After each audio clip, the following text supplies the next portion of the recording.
সরল দোলগতি, সরল দোলগতি। সরল দোলগতি পড়ার আগে কতগুলো ডেফিনেশন আমরা শিখে নেব। কি কি ডেফিনেশন বলতে পারো অথবা কনসেপ্ট বলতে পারো। এক নাম্বার হচ্ছে যে পর্যায়বৃত্ত গতি। পর্যায়বৃত্ত গতি, পর্যায়বৃত্ত গতি কি? যে গতি পুনরাবৃত্ত হয়, রিপিট করে। যেমন ধরো বৃত্তাকার পথে একটা কণা গতিশীল, এই কণাটা কি হবে? এই কণাটা পূর্বের অবস্থায় ফিরে আবার স্থির না থেকে আবার একই পথে রিপিট করছে, একই পথে রিপিট করছে। তাহলে যে গতি পুনরাবৃত্ত হবে তাকে বলা হয় পর্যায়বৃত্ত গতি। ধরো ছাদ থেকে দড়ির সাহায্যে একটা বস্তুকে ঝুলিয়ে তুমি ছেড়ে দিলে, ঠিক? তাহলে এটা কি করবে? এরকম পাদ বরাবর গিয়ে আবার রিপিট করবে, পাদ বরাবর গিয়ে রিপিট করবে, ঠিক আছে? তাহলে যে গতি পুনরাবৃত্তি হয় বা পুনরাবৃত্ত হয় তাকে বলা হয় পর্যায়বৃত্ত গতি বা পিরিয়ডিক মোশন, পিরিয়ডিক মোশন বা পর্যায়বৃত্ত গতি। ওকে, আচ্ছা। তো দেখো এই যে কণাটা যখন এখান থেকে স্টার্ট করলো, স্টার্ট করে আবার পূর্বের অবস্থায় ফিরে এলো, পূর্বের জায়গায়, তাহলে এই যে সময়কাল, এই সময়কালটাকে বলা হয় পর্যায়কাল, পর্যায়কাল বা টাইম পিরিয়ড, টাইম পিরিয়ড। যেমন এখানে ক্ষেত্রে দেখো আমি যদি এখান থেকে কণাটাকে স্টার্ট করি, তাহলে এখান থেকে গিয়ে ঘুরলো, দিয়ে এখানে গিয়ে এখান পর্যন্ত এলো। তাহলে এখান পর্যন্ত যদি আসে তাহলে যত সময়কাল লেগেছে সেই সময়কালকে আমরা বলবো তার পর্যায়কাল বা টাইম পিরিয়ড। অলরেডি আগে দেখে নিয়েছি, কণাটা যদি একবারে যত সংখ্যক পূর্ণ কম্পন বা পূর্ণ দোলন বা পূর্ণ গতি সম্পন্ন করে সেটাকে বলা হয় তার কম্পাঙ্ক। কম্পাঙ্ক এটাকে n দ্বারা প্রকাশ করা হয়, পর্যায়কালকে t দ্বারা প্রকাশ করা হয়। অলরেডি আমরা আগে শিখে নিয়েছি t is equals to 1/n। আর আরেকটা থাকে কৌণিক কম্পাঙ্ক, ওমেগা দ্বারা প্রকাশ করা হয়, omega is equals to 2π/t অথবা 2πn। ওমেগাকে বলা হয় কি বলা হয়? ওমেগাকে বলা হয় কৌণিক কম্পাঙ্ক। একটা কথা আমি এখানে ক্লিয়ার করে দেই, বৃত্তাকার গতির ক্ষেত্রে আমরা কৌণিক বেগের ধারণা দিয়েছি যেটাকে ওমেগা দ্বারা প্রকাশ করা হয়। এখানে যে কৌণিক কম্পাঙ্কের ধারণা দিচ্ছি সেটাকে ওমেগা দ্বারা প্রকাশ করা হয়। দুটো জিনিস সম্পূর্ণ আলাদা জিনিস, এটাকে মাথায় ঢুকিয়ে নাও। হলো, হয়তো কোনো ক্ষেত্রে মিলে যেতে পারে, কৌণিক গতির ক্ষেত্রে মিলে যেতে পারে এর সমীকরণটা, কিন্তু সম্পূর্ণরূপে আলাদা কনসেপ্ট। একটাকে বলা হয় কৌণিক কম্পাঙ্ক আর আরেকটাকে বলা হয় কৌণিক বেগ। কৌণিক বেগ ইকুয়েশনটা মিলে গেছে দুর্ভাগ্যবশত, কিন্তু দুটো সম্পূর্ণরূপে আলাদা কনসেপ্টকে রিপ্রেজেন্ট করছে, এটা মাথায় ঢুকিয়ে নাও। এরপর যে কনসেপ্টটা আসবো সেটা হচ্ছে সরল দোলগতি। সরল দোলগতি বা SHM, সিম্পল হারমোনিক মোশন। সরল দোলগতি অবশ্যই পর্যায়বৃত্ত গতি, পর্যায়বৃত্ত গতি, এই গতির পুনরাবৃত্তি হয়। আর সবথেকে সেকেন্ড যে কনসেপ্টটা সেটা খুব গুরুত্বপূর্ণ, এক্ষেত্রে প্রযুক্ত বল ইজ প্রপোর্শনাল টু তার ডিসপ্লেসমেন্ট বা সরণের সঙ্গে সমান হবে। উদাহরণ হিসেবে বলছি, ধরো এটা একটা, এখানটায় আছে একটা কণা করছে কি, জিরো পজিশন থেকে এক্স পজিশনে তার সরণ হয়েছে। সরণটা কোন দিকে হয়েছে? এই দিক বরাবর হয়েছে, ডান দিকে বরাবর, ঠিক আছে? তো তার উপর প্রযুক্ত বল কোন দিকে কাজ করবে? এই দিক বরাবর কাজ করবে। তার মানে কি সরণ আর প্রযুক্ত বলের অভিমুখ বিপরীত দিকে হওয়ার জন্য এটাকে আমরা কিরকম করে লিখি, F is equals to minus K into x. কেটা হচ্ছে কনস্ট্যান্ট টার্ম, কেটা কনস্ট্যান্ট টার্ম, তাহলে কেটা যে কনস্ট্যান্ট টার্ম এটাকে বলা হয় বল ধ্রুবক বলা হয়। আচ্ছা মাইনাস সাইন কেন এসেছে, যেদিকে সরণ হয়েছে প্রযুক্ত বল তার বিপরীত দিকে ক্রিয়া করে, তাই এটাকে বলা হয়। আচ্ছা এটা আমরা ডেফিনেশন, এটা সিম্পল হারমোনিক মোশনের ডেফিনেশন এসএইচএম এর। যে এই ইকুয়েশনটা ফলো করবে তাকে আমি বলবো সরল দোল গতি। আচ্ছা এরপর আমি আসি কি না, আমরা জানি নিউটনের সমীকরণ, নিউটনের সমীকরণ কি জানি, নিউটনের সমীকরণ জানি F is equals to M into A হয়েছে। এবার আমি ডিফারেন্সিয়েশনের মাধ্যমে প্রকাশ করব M into D two X by DT two is equals to F. তাহলে এটা কার, এটা হচ্ছে Newton's second law, Newton's second law, ঠিক আছে। তাহলে এই ইকুয়েশন নাম্বার 1 এটাও স্যাটিসফাই করবে সিস্টেমটা, আর নিউটন সেকেন্ড ল অবশ্যই স্যাটিসফাই করবে। যদি এই দুটো স্যাটিসফাই করে তাহলে সেক্ষেত্রে কি দাঁড়াবে, সেক্ষেত্রে দাঁড়াবে M D two X DT two is equals to minus K into X. Substitute করে দিয়েছি, তাহলে সাবস্টিটিউট করে আমি কি পেয়েছি, সাবস্টিটিউট করে আমি পেয়েছি এটা। এবার এটাকে একটু গুছিয়ে গাছিয়ে লিখে নেই, গুছিয়ে গাছিয়ে কিরকম, D two X by DT two, এটাকে বাম দিকে নিয়ে চলে যাচ্ছি, plus K by M into X is equals to 0।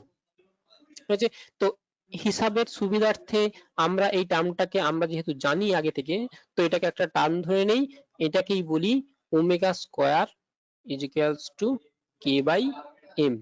এটাকে আমরা যেটাকে বলেছি কৌণিক কম্পাঙ্ক, কৌণিক কম্পাঙ্ক। তো এই কৌণিক কম্পাঙ্কটা কে বাই এম এই রেশিওর সাথে সমান হলো। তাহলে এটা হচ্ছে যে এটাকে কি বলা হয়, এটাকে বলা হয় ডিফারেন্সিয়াল ইকুয়েশন। যে সমীকরণে ডেরিভেটিভ টার্ম যুক্ত থাকবে সেই সমীকরণকে বলা হয় অবকলজ সমীকরণ বা ডিফারেন্সিয়াল ইকুয়েশন। তাহলে এই ইকুয়েশনটাকে নিয়ে এবার আমরা মুভ করব। তাহলে ইকুয়েশনটা কি দাঁড়ালো, ইকুয়েশনটা দাঁড়ালো এরকম, d2x dt2 plus omega square x is equals to 0। ঠিক আছে, তো এটা সলিউশন করার টেকনিক অনেক কিছু আছে, উঁচু ক্লাসে তোমরা ডিটেলসে শিখবে। আমি এখানে একটা সহজ পদ্ধতির কথা বলি, সহজ পদ্ধতি বলতে এটা সলিউশন আমি ধরে নেই। সলিউশন কি ধরে নেই, আমরা সলিউশন ধরে নিচ্ছি x is equals to, x equals to ধরে নিচ্ছি a sin omega T plus phi, এটা আমি ধরে নিচ্ছি। তাহলে এটাকে প্রথমে কি করব, ডবল ডেরিভেটিভ করব। ডবল ডেরিভেটিভ করলে কি হবে, প্রথমে ফার্স্ট ডেরিভেটিভ করি dx বাই dt, তো কনস্ট্যান্ট টার্ম বাইরে বেরিয়ে যাবে, সাইনের ফরম্যাট চেঞ্জ হবে cos omega T plus phi into into omega T কি হবে, ওমেগা শুধুমাত্র পড়ে থাকবে, কনস্ট্যান্ট টার্ম আগে শিখিয়ে দিয়েছি। তাহলে a into omega cos omega T plus phi, তাহলে এটা হয়ে গেল dx বাই dt। এরপর এর উপর আবার একবার ডেরিভেটিভ করছি d2x বাই dt2, তাহলে এটা কি দাঁড়াবে, constant term a into omega বাইরে পড়ে থাকবে, a ইনটু ওমেগা cos এর ডেরিভেটিভ কি হয় minus of sine omega T plus phi, একটু ধৈর্য ধরে বসতে হবে, এই জায়গাটা একটু কঠিন আছে, ইনটু ভেতরের টার্মের ডেরিভেটিভ সেটা হয়ে যাবে কেবলমাত্র ওমেগা। তাহলে এটা কি দাঁড়াচ্ছে minus of A omega square sine omega T plus phi হলো। তাহলে এই মানটা আমি এখানে বসাচ্ছি, এলইজেস সমান আরইজেস যদি প্রমাণ করে দিই দ্যাট মিন্স ওটা সলিউশন। তাই এই মানটা বসাই minus of A omega square sine omega T plus phi plus omega square X এর মান কি a sine omega T plus phi. তাহলে এটা আমার হচ্ছে যে এলএইচএস লেফট হ্যান্ড সাইড। তাই লেফট হ্যান্ড সাইডটা একটু ভালো করে লক্ষ্য করো, এটা আর এটা কেটে গেল, দ্যাট মিনস 0 হয়ে গেল। তার মানে এটাই ছিল রাইট হ্যান্ড সাইড। তার মানে যদি left hand side equals to right hand side হয়, তাহলে এটা আমার একটা সলিউশন। ঠিক, তাহলে এই ডিফারেন্সিয়াল ইকুয়েশনের সলিউশন কি দাঁড়ালো? বিভিন্ন ফরম্যাটে আমি লিখতে পারি, আমি 2-3টা ফরম্যাট রাখছি, সবগুলোই তোমাদের মনে রাখতে হবে। ঠিক আছে, এরপর বলে দেবো কোনটা কোনটা মনে রাখতে হবে, কি ব্যাপার কি বৃত্তান্ত। এ sine omega T plus phi, এটা একটা ফরম্যাট। দ্বিতীয় ফরম্যাট কি? দ্বিতীয় ফরম্যাট হচ্ছে যে এরকমও হতে পারে, কিরকম হতে পারে, এ sine omega T plus B কস ওমেগা টি, এটাও হতে পারে। অথবা হতে পারে এরকম হতে পারে, সি কস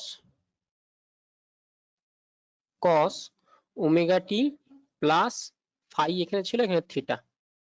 তাহলে এরকম ডিফারেন্ট ডিফারেন্ট ফরম্যাটে এর সলিউশন হতে পারে। প্রত্যেকটাই বাড়িতে চেক করে দেখবে, কারো যদি সন্দেহ থাকে প্রতিটা এরকম করে ফার্স্ট ডেরিভেটিভ করবে, সেকেন্ড ডেরিভেটিভ করবে, করে লেফট হ্যান্ড সাইড সমান রাইট হ্যান্ড সাইড প্রমাণ করা যায়।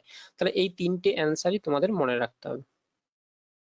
কোন অ্যান্সারটা কখন প্রয়োগ করব সেটা আমি আসছি পরে। তো যে কোনো একটা অ্যান্সার আমি চুজ করে নিই।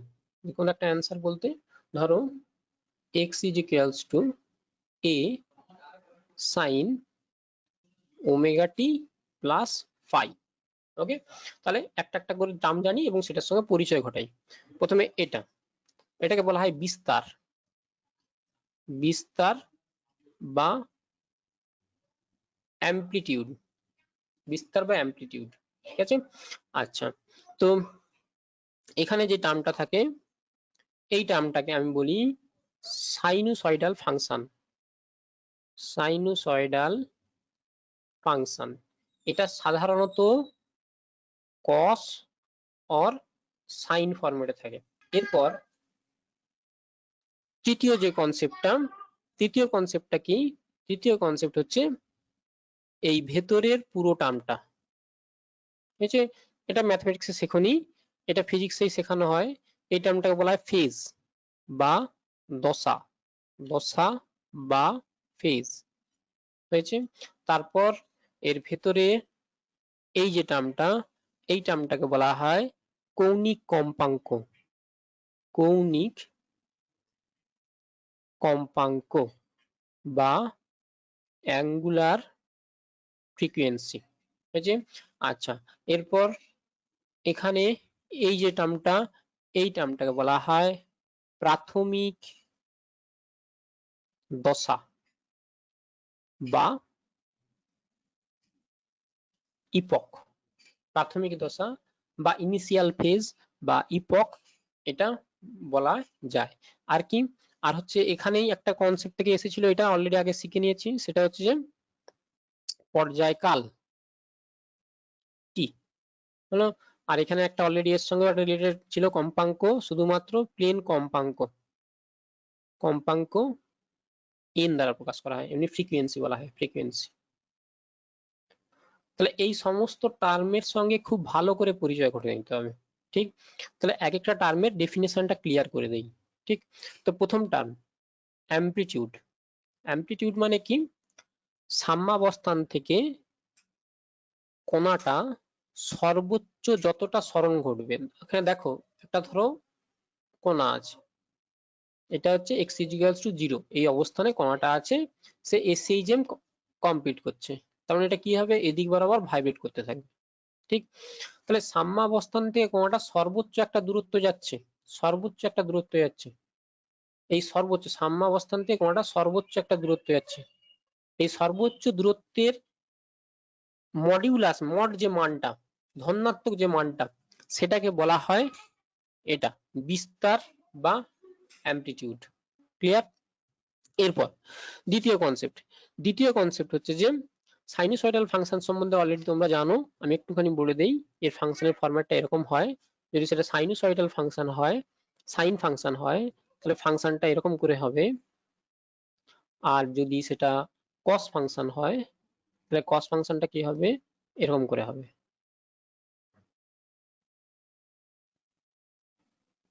এরকম করে কস ফাংশন, ঠিক আছে, এরকম করে চলতে থাকবে। তো এটা হচ্ছে তোমার কস ফাংশন, আর এটা হচ্ছে sine function, sine theta theta, এটা থিটা ভার্সেস ওই ফাংশনটা এফ অফ থিটা। আচ্ছা, থিটা ভার্সেস ওই ফাংশনটা, তাহলে সাইনোসয়েডাল ফাংশনের ফরম্যাটটা এরকম। ফাংশনটা স্টাইল ম্যাথমেটিক্সে আশা করি তোমরা শিখে নিয়েছো। এই ফাংশনটা দেখতে দেখো, কোথাও কোথাও এই ফাংশনের মান 0 হচ্ছে, ঠিক 0 হচ্ছে, আবার সাম্যাবস্থান থেকে সর্বোচ্চ এটা হচ্ছে সরণ। যদি ফাংশনের আকারে যদি এটা দেখানো হয়, তাহলে সাম্যাবস্থান থেকে সর্বোচ্চ যতটা পথ যাবে সেটাকে বলা হয় সরণ। এখান থেকে একই জিনিস, এটাকে বলা হয় এই বিস্তার, সরণ নয় বিস্তার, ঠিক আছে, বিস্তার হলো। আর এটা কি, এটাকে বলা হয় সরণ, সরণ যে সরণের কথা বলেছি, সাম্যাবস্থান দিয়ে যতটা পথ যাবে সেটাকে বলা হয় সরণ বা ডিসপ্লেসমেন্ট। আচ্ছা, এরপর ভেতরের টার্ম, এই ভেতরের টার্মটাকে পুরো সাইনের মধ্যে যে ভেতরের পুরো টার্মটা থাকে সেটাকে বলা হয় দশা বা ফেজ। যদি সিম্পল হারমোনিক মোশন আর ওয়েভ মেকানিক্স ভালো করে শিখতে চাও, তাহলে দশা সম্বন্ধে তোমার ক্রিস্টাল ক্লিয়ার আইডিয়া রাখতে হবে, তবেই তুমি ওয়েভ মেকানিক্স ভালো করে শিখতে পারবে। তাই এখানে দশা জিনিসটা কি একটু বলে দেই, পরবর্তীকালে ভালো করে ডিটেলসে পরবর্তীকালে জানতে পারবে, হয়তো প্রথম প্রথম আইডিয়া নাও হতে পারে, ধীরে ধীরে ওটা নিয়ে চর্চা করলে ক্লিয়ার হয়ে যাবে। দশা হচ্ছে এমন একটা কোয়ান্টিটি, এমন একটা কোয়ান্টিটি, যে কোয়ান্টিটিটা যদি তুমি জেনে যাও, তাহলে ওর সরণ, বেগ, ত্বরণ সবকিছু বলতে পারবে। ধরো দশা মানে কি, এই ভেতরের পুরো কোণটা, ধরো এই পুরো কোণটার মান 45 ডিগ্রি, তাহলে তোমার আছে সাইন 45 ডিগ্রি এ, তাহলে এটা হয়ে যাবে এক্স। তাহলে সাইন যখন 45 ডিগ্রি থাকবে, তখন এটা মান কি হবে, এ বাই রুট টু। যখন এটা 60 ডিগ্রিতে থাকবে, তখন এটার মান কি হবে, অন্য একটা মান হয়ে যাবে। তাহলে ভেতরের এই মানটা যদি আমি জেনে যাই, তাহলে আমি তার এক্স কেন, পরবর্তীকালে দেখাবো, বাদ বাকি সবগুলো আমি বের করে নিতে পারবো, ঠিক আছে। তাহলে দশা হচ্ছে একটা ফিজিক্যাল কোয়ান্টিটি, যেটা জানলে আমি তার সরণ, বেগ, ত্বরণ সম্বন্ধে সবকিছু বলে দিতে পারবো। সেই ফিজিক্যাল কোয়ান্টিটিটাকে আমরা বলবো দশা। এরপর এই দশা কোণের মধ্যে ভেতরে যে টার্মটা থাকে ওমেগা দ্বারা যেটাকে রিপ্রেজেন্ট করা হয়, সেটাকে বলা হয় কৌণিক কম্পাঙ্ক। এই যে আমি বললাম প্লেন কম্পাঙ্কের কথা বললাম, 1 সেকেন্ডে যতবার পূর্ণ কম্পন সম্পন্ন করে। এই কৌণিক কম্পাঙ্কের সঙ্গে এর একটা সম্পর্ক আছে, omega is equals two 2 pi N. কৌণিক বেগের সাথে কোনো রকম কোনো সম্পর্ক নেই, কণাটা যখন সরল রৈখিক পথে যাচ্ছিল তার সঙ্গে কৌণিক বেগের কোনো সম্পর্ক নেই। আচ্ছা, সিম্পলি এটার সঙ্গে এটা কত, এই কথাটা যখন মাথায় আসবে তখন এটা চলে আসবে মাথায়। আচ্ছা, এরপর কি পর্যায়কাল অলরেডি বলে দিয়েছি, একবার পূর্ণ কম্পনে বা আবর্তনে যত সময় নেয়।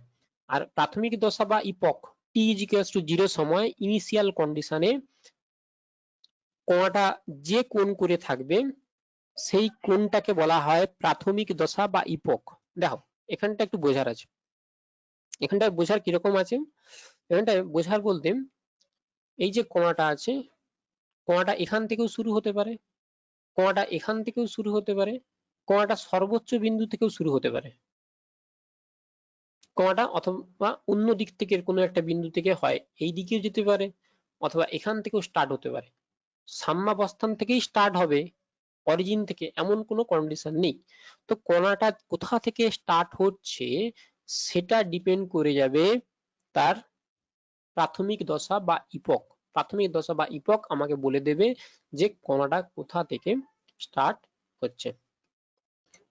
তাহলে এখন সরল দৈর্ঘ্য সম্পন্ন কণার সরণের সমীকরণ সেটা হচ্ছে এটা। এবার একে আমরা করব কি, ডেরিভেটিভ করব সময়ের সাপেক্ষে, তাহলে আমরা কি পাবো, বেগ। তাহলে সময়ের সাপেক্ষে যদি ডেরিভেটিভ করা হয়, এ আউটার ফাংশন আছে সাইন, সাইনের ফরম্যাটে চেঞ্জ হবে cos omega T plus phi, inner ফাংশনের ডেরিভেটিভ হবে শুধুমাত্র ওমেগা পড়ে রইবে, তাহলে A omega cos omega T plus phi. এবার এটাকে কিরকম করে লিখি দেখো, এ ওমেগা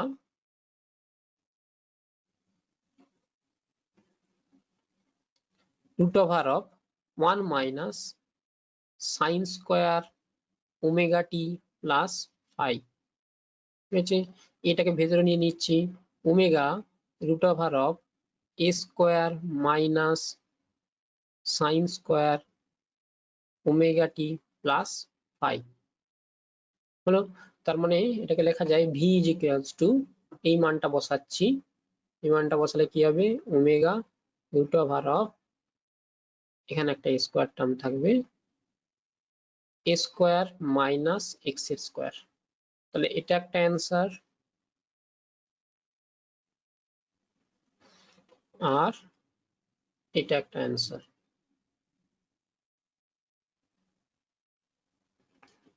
এটা হচ্ছে তার বেগের সমীকরণ। এরপরে নেক্সট আসছি, এই বেগটাকে